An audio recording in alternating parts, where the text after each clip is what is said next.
CM Nitish Kumar की सचिवालय के निरीक्षण का खौफ अब साफ तौर पर नजर आ रहा है। सुबह 9:30 बजे से पहले तमाम मंत्री और अधिकारी जो हैं वो सचिवालय पहुंच जाते हैं। आपको हम वो तस्वीर भी दिखाते हैं जब मुख्यमंत्री नीतीश कुमार जो हैं वो अचानक से निरीक्षण करने के लिए सचिवालय पहुंच गए थे, शिक्षा विभाग पहुंच गए और इस विभाग में पहुंचने के बाद इसी विभाग के मंत्री और अधिकारी जो हैं वो मौजूद नहीं थे। नीतीश कुमार ने इसे लेकर सख्ती भी दिखाई और अब सचिवालय पहुंचने वाले जो कर्मचारी हैं, मंत्री हैं, वो सब वक्त पर पहुंच रहे हैं। सचिवालय में जहां अक्सर सन्नाटा पसरा हुआ करता था, आज सुबह से ही देखिए कैसे मंत्रियों और अधिकारियों का काफिला जो है वो सचिवालय पहुंचता हुआ नजर आया। सीएम नीतीश के निरीक्षण का खौफ इस कदर नजर आ रहा है कि तमाम मंत्री अब जो है विभाग में टाइम पर यानी कि सुबह 9:30 बजे तक पहुंच जा रहे हैं। जायजा लिया हमारे संवाददाता रवीश नारायण ने।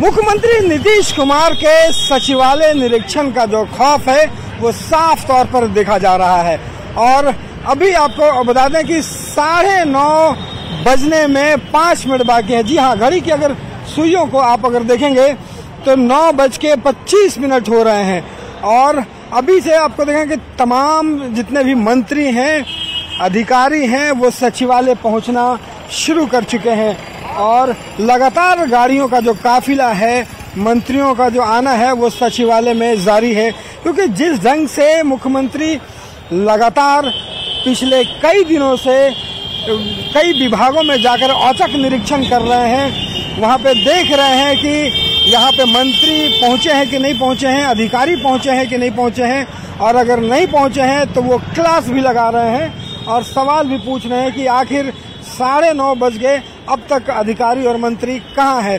इसी फहरिस्त में पिछले दिनों कई मंत्रियों को उन्होंने सवाल उठाया था कि समय से आएं और जो तस्वीरों में आप साफ देख रहे होंगे कि लगातार गाड़ियों का जो काफिला है मंत्रियों और अधिकारियों का वो यहाँ तक पहुँच रहा है। तो निश्चित रूप से कहा जा सकता है कि मुख्यमंत्री नीतीश कुमार का जो निरीक्षण का जो खौफ है वो अधिकारियों और मंत्रियों पर देखा जाने लगा है। कैमरा पर्सन सुबोध के साथ रवीश नारायण, न्यूज़ 18 पटना।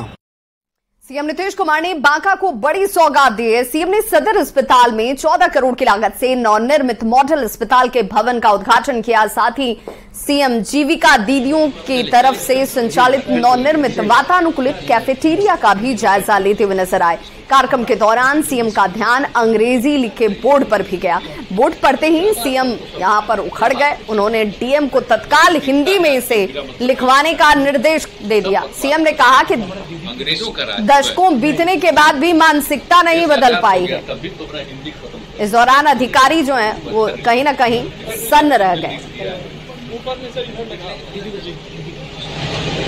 लिखना चाहिए, मत लिखवाइए।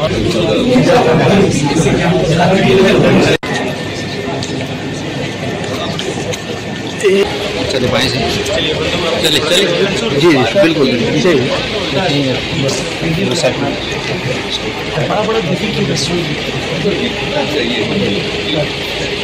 सबको समझाएं क्या बात पूछ रहे हैं। वो जो लिखता है आजकल बिना मतलब का लिखता है, अंग्रेजों का राज है। देश आजाद हो गया तब भी तो अपना हिंदी खत्म कर रहे हैं, अच्छा नहीं लगता। सब चीज लिखना चाहिए। शिक्षा विभाग के ईसीएस के पाठक दिल्ली चले गए। के पाठक के छुट्टी पर जाने के बाद विभाग के अधिकारी और कर्मचारियों के बीच चर्चा का बाजार। वैद्यनाथ यादव एसीएस के प्रभार में है। के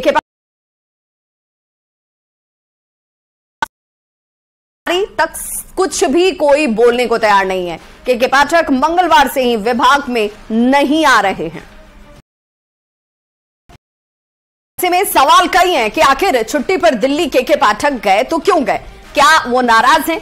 क्या उनकी नाराजगी की वजह रही कि उनके हिसाब से चीजें नहीं चल रही हैं? क्या नीतीश कुमार से उनकी दूरी नजर आती है? कई तरह के सवाल अब उठने लगे हैं, लेकिन प्रभार देकर उन्हें आनन फानन में दिल्ली क्यों जाना पड़ा? छुट्टी से कब लौटेंगे? इसकी जानकारी किसी के पास क्यों नहीं है? ये अब कई तरह के सवाल जो हैं लोगों के जहन में जरूर उठ रहे हैं, क्योंकि के पाठक जो सबसे ज्यादा माने जाते हैं कि अनुशासन प्रिय अधिकारी हैं, उन्हें छुट्टी बहुत कम लेते हुए देखा जाता है और ऐसे में इन सब के बाद उनका छुट्टी पर जाना कई सवालों को खड़े कर रहा है। सवाल ये कि आखिर के पाठक दिल्ली क्यों चले गए? क्योंकि वो छुट्टी पर बहुत कम होते हैं, लेकिन अब वो छुट्टी पर हैं। सवाल इसलिए भी उठ रहे हैं कि आखिर क्या के पाठक नाराज होकर दिल्ली की तरफ चले गए? दिल्ली जाने के पीछे की असल वजह क्या उनकी नाराजगी है? पूरे बिहार में स्कूलों का इंस्पेक्शन के पाठक की तरफ से लगातार और ताबड़तोड़ किया जा रहा था और ये खौफ जो है वो स्कूलों में भी नजर आता था, शिक्षकों में भी नजर आता था। लेकिन इस बीच के पाठक का दिल्ली जाना कई सवालों को खड़ा करता है। स्कूलों को सुधारने की दिशा में अगर आमूलचूल परिवर्तन हो रहा था, कोई काम किया जा रहा था, वो के पाठक की तरफ से बेहतरीन तरीके से हो रहा था। फिर आखिर क्या वजह रही कि उन्हें आनन फानन में अपने प्रभार को देना पड़ा और दिल्ली जाना पड़ा? क्या नीतीश सरकार में अब के पाठक की चल नहीं रही है? ये भी सवाल उठ रहे हैं। उनके आदेश को रद्द किया जाना, जिसे मुख्यमंत्री नीतीश कुमार ने रद्द कर दिया था, उनकी तरफ से कहा गया कि छुट्टियों को लेकर जो आपने आदेश दिया उस आदेश को रद्द किया जाता है, उससे वापस लिया जाए। नीतीश कुमार ने के पाठक को यह निर्देश दिया था। छुट्टियों की कटौती को लेकर के पाठक के आदेश को वापस लिया जाना नाराजगी से जोड़कर भी देखा जा रहा है। के पाठक के खिलाफ शिक्षकों के अंदर भी भारी गुस्सा नजर आया था। शिक्षकों के बीच के पाठक का खौफ जो है बहुत अच्छा खासा नजर आता रहा है। हालांकि नीतीश कुमार जो है वो हमेशा से के पाठक का बचाव करते रहे, सरकार जो है वो बचाव करती रही और इस बीच